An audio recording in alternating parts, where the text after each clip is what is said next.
Oi! Hoje nós vamos fazer o nosso Cláudia Responde de uma forma muito especial. Eu recebi uma mãe que vem conversando com a gente há algum tempo, ela é mãe de Pedro, e eu vou transformar tudo isso num desabafo. Eu acho que ela traduz pra gente, na verdade, ela traz pra gente uma série de situações que a gente ouve no nosso dia a dia, frases, queixas, realidades, histórias, verdades. E ela começa assim, esse desabafo. Ela fala, desde que ele nasceu, eu passei a viver só para ele. Eu esqueci de mim. E daí em diante, eu vivo e respiro o autismo. Nas minhas redes, eu só vejo autismo. E algumas outras que eu vou colocar para vocês aqui. E vou começar, a partir desse desabafo, falar um pouco para vocês, pelo lado técnico da situação. E óbvio, dizer para vocês por que eu tô aqui. Por que a gente traz o FAQ para você. Família construindo comportamento. Por causa desse tipo de situação. Porque no primeiro momento, quando uma criança chega no consultório, eu preciso orientar a família a mudar. Eu não vou dar conta de todas as pessoas do mundo, nem os profissionais vão dar conta, mas se vocês começarem a mudar e começarem a entender que a família constrói comportamento, muitas dessas questões irão diminuir, com certeza, em 50%. Então, quando ela fala que desde que ele nasceu, ela está vivendo em função e que ela respira o autismo, é exatamente o que o diagnóstico tem feito com as mães. Isso aconteceu muito na época da síndrome de Down e eu estou vendo repetir. Repetiu com o TDAH e repetiu também, está repetindo agora com o autismo. Quando as mães elas recebem o diagnóstico, elas param de ser mãe e passam a ser mãe terapeuta, como eu já ouvi. Aquela mãe que precisa estimular o tempo inteiro e tudo que a criança faz é em nome do diagnóstico. Esse é um grande problema. Quando eu falo que a gente não deve ter o autismo ou qualquer outro transtorno ou deficiência como uma nova raça, é por causa dessas questões que me afligem muito, no sentido de a gente começa a criar situações em função de um diagnóstico e buscando sintomas em cada etapa da criança. Como eu já trouxe para vocês várias vezes, já falei sobre o desenvolvimento, tem vários vídeos meus que falam sobre desenvolvimento e a importância de vocês saberem disso. Muitas vezes a criança que faz a birra não é um sintoma, mas faz parte do desenvolvimento. Só que os pais acreditam que quando uma criança ela apresenta um quadro que seja desafiador ou opositor em qualquer momento, já pode ser um TOD. O desafio e a oposição faz parte da vida de qualquer pessoa. Acentuadamente, ela pode apresentar um aspecto patológico. E como eu já disse em outros vídeos, vou reforçar aqui, sintomas são exponenciais, são exposições, são excessos de situações que a gente sente. Então, a dor de cabeça, porque eu tenho cabeça, vamos entender dessa forma. Se eu não tivesse cabeça, eu não sentia dor de cabeça. Então, o sintoma é de algo que eu tenho, mas como a manifestação, ela passa de ser uma coisa que o corpo suporta, se torna dor ou se torna, então, algo que mexe no comportamento. Então, pensar de que tudo que a criança apresenta é um sintoma, já é criar uma raça. E as pessoas ficam buscando esse tipo de situação, porque se vocês lerem em qualquer lugar um quadro de esquizofrênico, você vai dizer... eu sou esquizofrênica, eu falo sozinha, eu penso coisas, eu imagino situações, todo mundo imagina, graças a Deus. Imaginar situações não é alucinar. Falar sozinha não é coisa de maluco, tá? Que ninguém é totalmente normal assim, né, gente? Mas não é um sintoma de um transtorno para chegar ao ponto de procurar um psiquiatra e se encher de medicação. Então, quando as pessoas pensam, quando eu ouço isso, eu vivo e respiro o autismo e que está nas redes o tempo inteiro e do jeito que as redes estão colocando tudo como se fosse um transtorno e uma doença.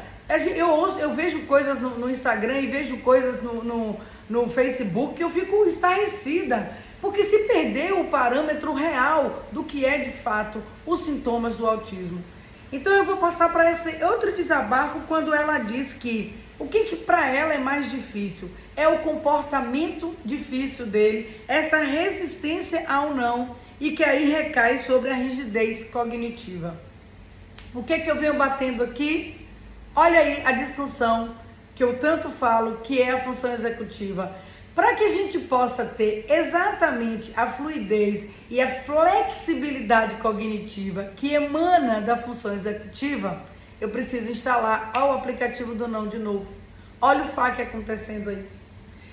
Como é que se aplica isso, Cláudia? Como é que bota esse negócio? É através do comportamento da família, de todos os nãos que se começa a se dar, e esse trabalho que é feito através da família com a instalação da autoridade. Simples assim. Ai, Cláudia, não é fácil, não.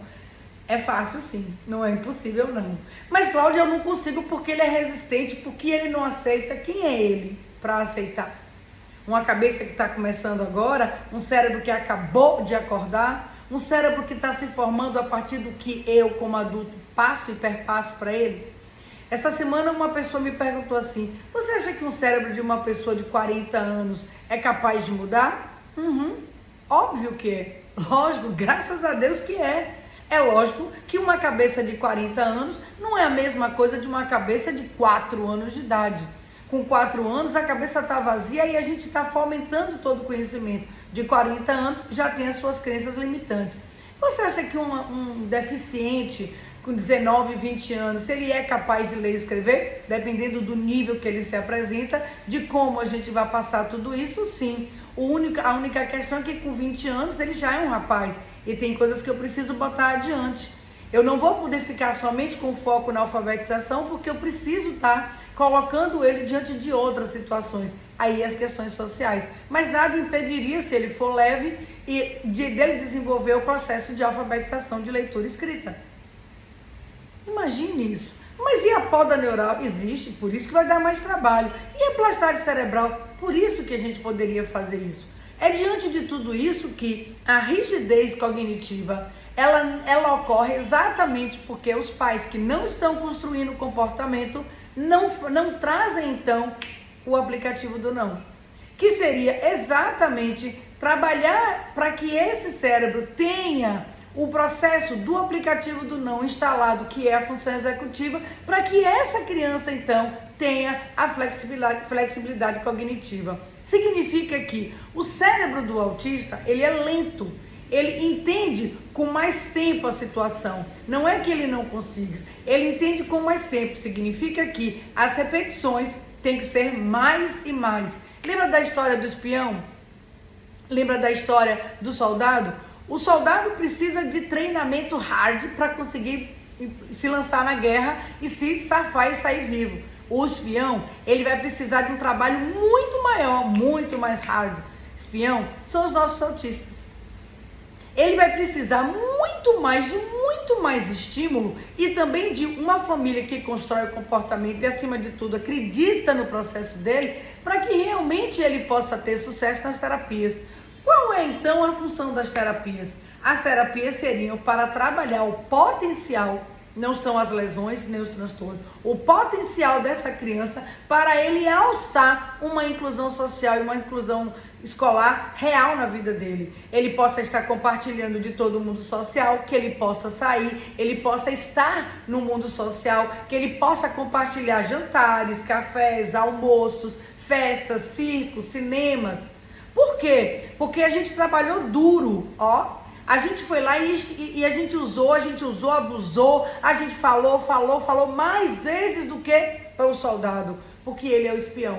Porque ele precisa de um treinamento mais hard, porque ele precisa estar com todas as suas funções íntegras, porque elas não foram lesadas, embora estejam lentas, para poder participar de tudo isso. E onde está então a resistência ou não? É exatamente isso que os pais estão fazendo. Negam-se no seu papel de pai e mãe. E em função disso, o que ocorre? Acontece que a criança perde exatamente o elementar, que é a instalação desse aplicativo, que é a função executiva, para que então ela possa ter controles inibitórios desenvolvidos, para que ela possa ter flexibilidade cognitiva, porque afinal de contas eu preciso aprender e é ela que me faz aprender, por isso que eu mantenho a minha rotina e acima de tudo, ter memórias operacionais. Por isso que a gente resolveu estar aqui. O FAQ é exatamente para ensinar a todos vocês, pais, a começar por você, mãe de Pedro, que é possível sim. Aqui você fala que o seu sonho é sair de casa e não precisar correr atrás dele o tempo inteiro. Não ter tempo de sentar, de viver, de curtir um lugar e deixar que ele curta. Lá ele tá lá brincando e você tá aqui. E por que isso não acontece? Porque ele não tem controle inibitório. Mas claro, você tem outras crianças que fazem isso? Várias.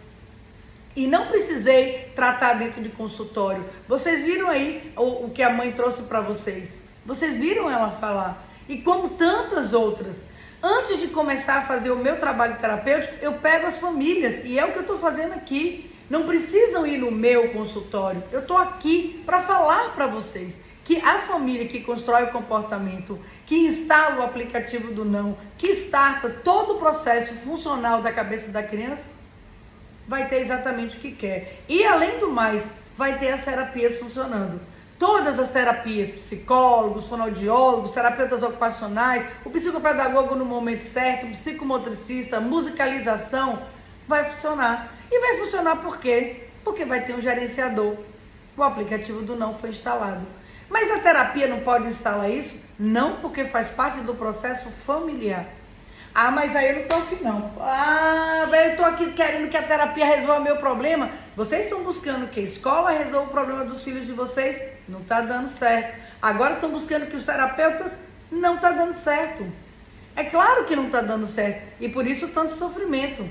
Há tantos anos na pista, há tanto tempo observando o que está acontecendo, eu estou dizendo para vocês com toda certeza de que o que está faltando dentro dessa pirâmide, terapia, escola e família, é a família. A base está faltando. Como assim? Porque a gente precisa que vocês construam esse comportamento em casa.